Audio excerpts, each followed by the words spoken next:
going back to the basics and to hopefully give individuals a better understanding of what makes Prosci so unique, the questions I'm going to be asking you today are all related to Prosci's methodology. So could you start off by defining change management?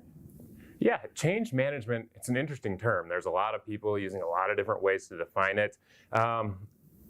I go back to, in the end, it's about preparing, equipping, and supporting our people through the changes we're putting them on in our organization.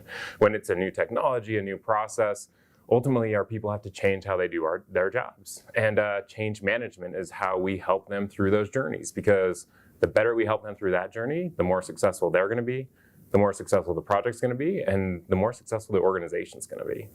Could you also describe why change success depends on both the technical and the people side of change? Yeah, successful change really has two components. We describe it as two sides of a coin. There's the technical side and the people side. The technical side is around designing, developing, and delivering a solution that meets the issue or opportunity we're facing. And sometimes those are technological solutions, but sometimes they're process or new values or new cultures.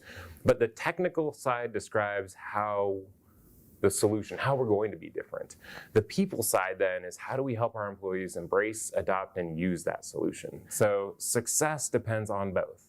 Designing, developing, and delivering a technical solution that's also embraced, adopted, and used by people, and that's where change management fits in. So for the next question, how can we measure and demonstrate the success of change management efforts?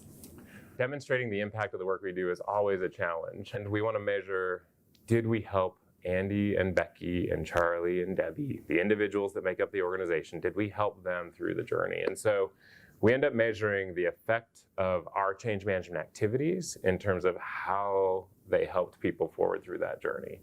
So the effectiveness of a communication message is measured through whether or not people would say, oh, I understand why that change is happening, right? So our impact is through helping our people and helping our projects deliver outcomes. Was Becky happy with the change? Becky was jazzed, for good, sure. Good. And the project got better results because we helped Becky through. That's the kicker, right? It's awesome. A win-win-win. Thank you. So one of my next questions, when you describe Prosci's approach, can you explain what you mean by outcomes desired, actions required? Yeah, the Prosci approach to change management uniquely integrates the individual and organizational change management. ADKAR describes that individual change journey. That's those outcomes desired. It's how do we help each impacted employee through awareness, desire, knowledge, ability, reinforcement. So that gives us the outcome orientation. The actions required then describes what the practitioner does. And so based on the years of research, with an aim at providing process orientation, guidance, and structure, we give the practitioner the actions required to build the strategy, the plans, that scaled, customized solution that will help impacted employees through ADKANR, the outcomes that we really need to drive successful change. Thank you. What types of change initiatives can Prosci's change management solutions be used on? Yeah, Prosci's approach, the Prosci methodology, because it's founded with an individual going through change, it's really applicable for all types of organizational change. I remember this was probably 2007. I came down to one of our public sessions. This was up in the mountains here in Colorado.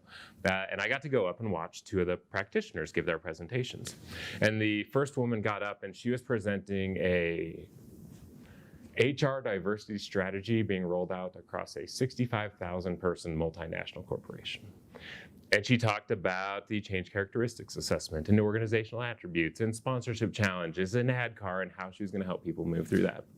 The next person got up and she managed a team of visual communicators at an architectural firm. 8 very creative people that take complex architectural principles and help people like me understand them. And she was just trying to bring a little process to how these 8 creative people worked. And she talked about how she used ADKAR and the approach. Because we're starting with the human being and then scaling the activities around it, it's applicable to lots of different change. When our change outcomes depend on people changing how they do their jobs, we can get better results by helping the people with effective change management. Thank you so much. That's the last question I had for today. So thank you for joining us and for answering some of my questions. Very good.